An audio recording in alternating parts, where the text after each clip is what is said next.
ए square minus B square की value होती है A plus B multiplied with A minus B, ये होती है।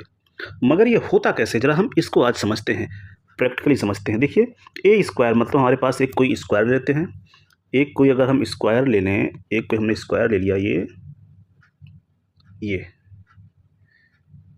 ए स्क्वायर मतलब ए स्क्वायर है, इसका मतलब ये हुआ कि इसकी ये वाली साइड भी ए है, ये वाली साइड भी ए है, सारी साइड ए है, ठीक है।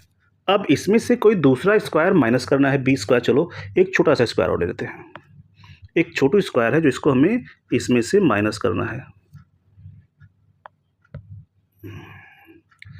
एक छोटा स्क्वायर लेते हैं जिसको इसमें से माइनस करना है।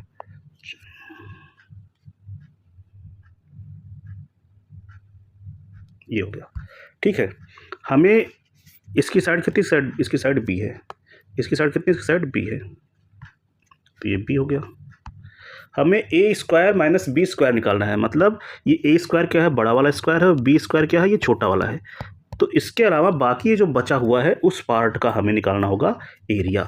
तो यहाँ से अगर इसको मिला दें, एक लाइन इसके पैरेलल ड्रॉ कर दें यहाँ से, तो ध्यान से देखो, तो हमें अगर नाम दे दें A B C D E F, तो A square minus B square, A square मतलब इस बड़े वाले स्क्वायर से, ए स्क्वायर मतलब कि बड़े वाले स्क्वायर से छोटे वाले स्क्वायर को घटाना है, बड़े वाले स्क्वायर के एरिया से छोटे वाले को घटाना। इस बड़े वाले स्क्वायर से इस छोटे वाले स्क्वायर का एरिया अगर घटा देंगे तो ये जो एरिया बचा हुआ है यही हमारा मिलेगा।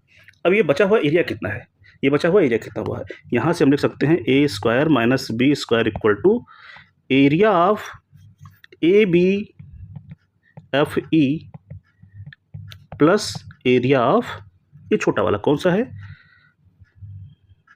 ई डी और नाम दे दो कुछ X Y, E D X Y, इसका एरिया। तो ए बी ई एफ का area, A B E F में अगर देखोगे ध्यान से तो ये तो ए साइड है, लेकिन ये जो साइड बची है ये कितनी है, ये साइड कितनी है, देखो पूरी बड़ी वाली साइड ए थी, उसमें से इस बी को घटा देंगे तो ये बचेगा ए माइनस बी, सही है। तो और ऐसे छोटे वाले को जब देखेंगे, छोटे वाले का मतलब इसका ये वाली साइड तो बी है, लेकिन जब ये वाली साइड निकालेंगे आप, ये वाली साइड, तो ये आ जाएगी, कितनी आएगी, ये भी आ जाएगी ए माइनस बी, सही है। यानी हमें क्या मिला, area of A B F E निकालेंगे तो ए बी एफ ई क्या है, एक रेक्टेंगल, रेक्टेंगल का एरिया क्या होता है, A multiplied with A minus B, plus ये छोटा वाला भी ये क्या है, रेक्टेंगल, इसका एरिया क्या हो जाएगा, इसका एरिया भी होगा ए माइनस बी, और इसको मल्टीप्लाई कर देंगे हम बी के साथ, यहाँ भी ए माइनस बी, यहाँ भी माइनस बी, ए माइनस बी ले लिया हमने कॉमन, तो अब यहाँ बचा ए प्लस बी। तो इस तरह से हमने देखा कि ए स्क्वायर माइनस बी स्क्वायर की वैल्यू कितनी आई, ए स्क्वायर माइनस बी स्क्वायर की वैल्यू आ गई ए माइनस बी और ए प्लस बी, ठीक है। तो ये हमें समझ में आ गया, इसको हमें रटने की जरूरत नहीं है। अब यहाँ से आपको आसानी से समझ में आ गया होगा कि ए स्क्वायर माइनस बी स्क्वायर ए माइनस बी इंटू ए प्लस बी होता है।